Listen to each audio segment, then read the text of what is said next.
let's take this model right now. Interest rates, you're a home buyer and you've been approved for $300,000.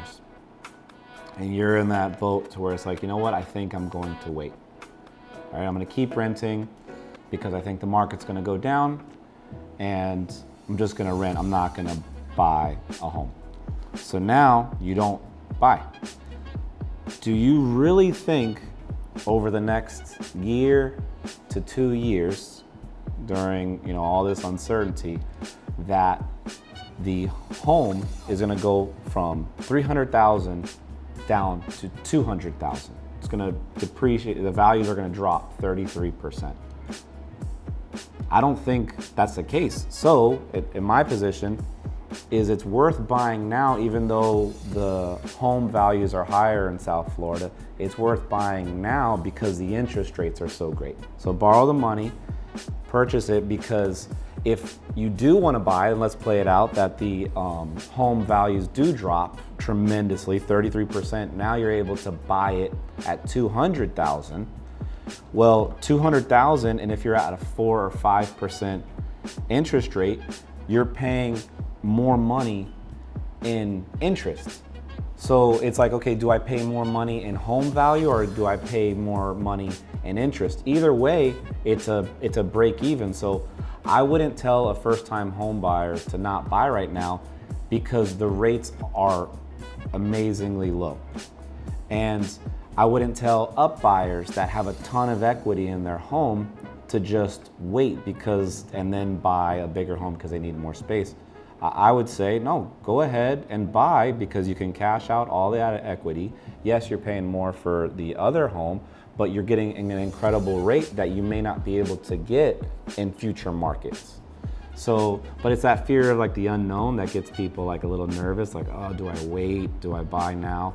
But I feel like you can take comfort in knowing, because the interest rates are so good right now, that it's worth buying a home now rather than waiting for the market to slow down. That's different than I would say for an investor. So investors, and I'm talking to cash investors, right? So cash investors, I would say the time when investors make the most money is when the market does slow down or reset or drop. So I would say wait, right? End of the year is always like our slower season, so prices, you can find deals when we're in like the end of the year, fourth quarter, and we're in election year, so there might be some deals there. And then the economy may shift a little bit, how long COVID's going to be going on, how long. A lot of things, a lot of uncertainty can affect the market to where you may get good deals. So I feel like investors, they could take their foot off the gas. Like they don't have to rush to make an investment right now. But for first-time home buyers, not only are you not blowing money in rent, but you're going to be investing in your own property, and you're going to get it at an incredible rate for 30 years fixed. Like I would say there's no reason why you should wait to buy your home. So all that to say, like, the market's always going to shift. It's going to adjust. It's going to reset. You look at the history of real estate, and we've followed the track of inflation forever, but the market is always going up and down. But we're not talking about investments or diversifying portfolios. We're talking about your home.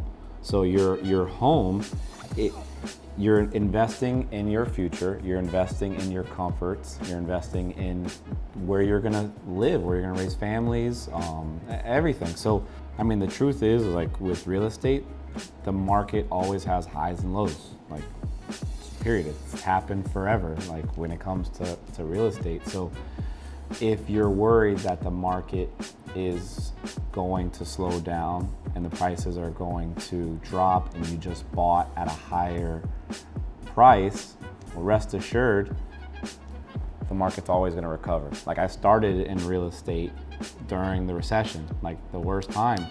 And what I learned is that the people that were losing their homes, unfortunately, overextended themselves, right?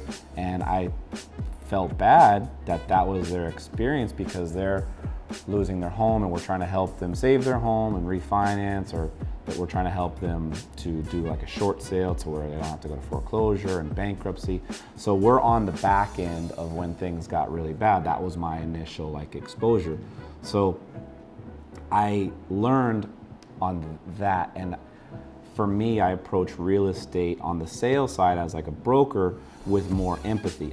I care about helping you find your home and making the sale, but I care more that it's a home that you're going to be able to enjoy, that's not going to keep you poor. So I never will advise my client to spend on the top end of their budget. If you're approved for $500,000, buy $500,000. Like, no, that's not fair, because then you're living house poor, right? And that's not fair to you, that if market does slow down, or God forbid you lose your job or something like that, then you can't afford your house, then you're worried about losing it. So wisdom, I feel like, says when you're buying a home is to be smart with how you're investing, how you're buying it.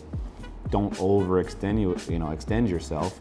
But then if you're in a market and you're looking at realtor.com or Zillow, and you see that it shows you your home value is $50,000 below what you paid for it, rest assured, give it time, it will recover. You're in no rush to leave anywhere. You're still making your monthly payments. The market will reset and you'll recover that equity plus some. It didn't take years for us to reset down here in South Florida.